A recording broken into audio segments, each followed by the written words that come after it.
आज हम पढ़ेंगे सूर्यकांत त्रिपाठी निराला के बारे में।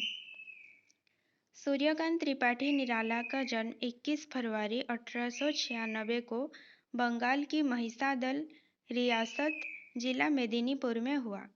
ठीक है, तो कब हुआ? 21 फरवरी 1896। कहाँ हुआ? बंगाल की महिसादल रियासत में। महाप्राण नाम से विख्यात निराला छायावादी दौर के 4 स्तंभों में से एक है। तो निराला को महाप्राण भी कहा जाता है और ये छायावादी कवि थे। ठीक है, छायावाद के 4 स्तंभों में से निराला जी एक थे। उन्हें क्रांतिकारी कवि भी कहा जाता है। उनकी कीर्ति का आधार सरोज स्मृति, राम की शक्ति पूजा और कुकुरमुत्ता सरीखी लंबी कविताएं हैं जो उनके प्रसिद्ध गीतों और प्रयोगशील कवि कर्म के साथ साथ रची जाती रहीं। तो उनके कीर्ति का आधार क्या क्या है? सरोज स्मृति, राम की शक्ति पूजा और कुकुरमुत्ता। वो हिंदी में मुक्त छंद के प्रवर्तक भी माने जाते हैं। ये पूछा जाता है कि मुक्त छंद के प्रवर्तक कौन माने जाते हैं? तो मुक्त छंद के प्रवर्तक कौन थे? निराला। वो मनुष्यों की मुक्ति की तरह कविता की भी मुक्ति के पक्षधर हैं। यानी कि पहले क्या किया जाता था? छंद, अलंकार, इन सब से क्या किया जाता था? कविताओं को ना बांध दिया जाता था। ठीक है, अगर दोहा में लिखोगे या सोरठा में लिखोगे तो उसके जो नियम होंगे ना, उसी के अनुसार ही आपको कविता लिखना पड़ेगा। तो निराला जी ने क्या शुरुआत की कि मुक्त छंद में लिखा जाएगा। ठीक है, किसी नियम में कविता को बांध नहीं दिया जाएगा। वर्ष 1930 में प्रकाशित अपने कविता संग्रह परिमल की भूमिका में उन्होंने लिखा, मनुष्यों की मुक्ति कर्म के बंधन से छुटकारा पाना है और कविता की मुक्ति छंदों के शासन से अलग हो जाना है। तो 1930 में क्या प्रकाशित हुआ था? उनका एक कविता संग्रह जिसका नाम था परिमल। उसकी भूमिका में उन्होंने क्या लिखा था? जो मुक्त छंद शुरुआत की थी ना, उसी के बारे में लिखा था कि मनुष्यों की मुक्ति कर्म के बंधन से छुटकारा पाना है। अगर कर्म के बंधन से छुटकारा पा गया तो मनुष्य की मुक्ति हो जाएगी। और कविता की मुक्ति छंदों के शासन से अलग हो जाना है। ठीक है, अगर छंदों के शासन से अलग हो जाए, छंद से मुक्त हो जाए, तो कविता की मुक्ति हो जाएगी।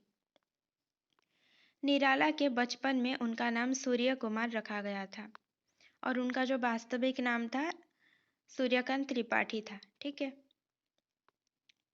धन्य में पिता निरर्थक का, कुछ भी तेरे हित न कर सका, जाना तो अर्था गमो पाए, पर रहा सदा संकुचित काय, लखकर अनर्थ आर्थिक पथ पर, हारता रहा मैं स्वार्थ समर।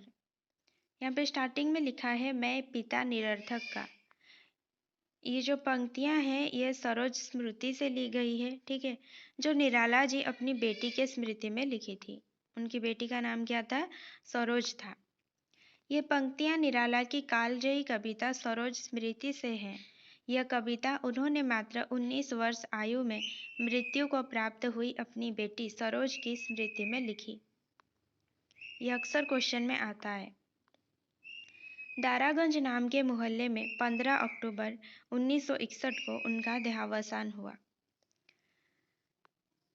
उनके कुछ प्रसिद्ध काव्य कृतियां देखते हैं। अनामिका, परिमल, गीतिका, तुलसीदास, कुकुरमुत्ता, अणिमा, बेला, नए पत्ते, अर्चना, आराधना, गीतकुंज, सांध्य काकली।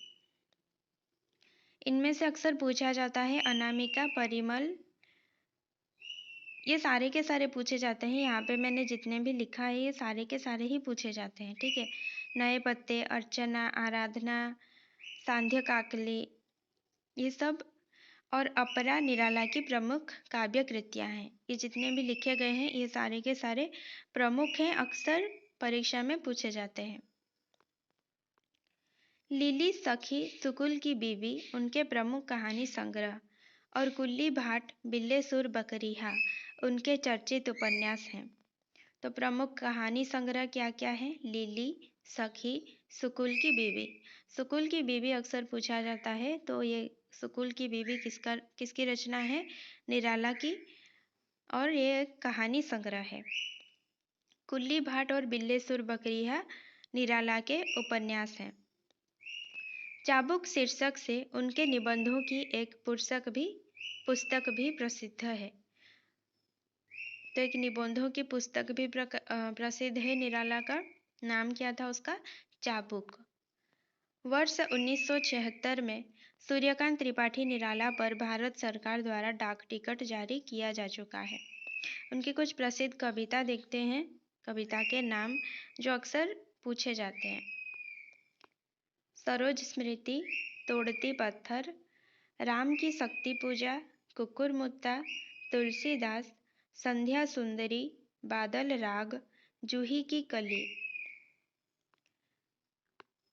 और आलोचनात्मक लेखन उन्होंने लिखा था 2। हिंदी साहित्य में उपन्यास और संस्कृत के प्रमुख नाटककार। ठीक है।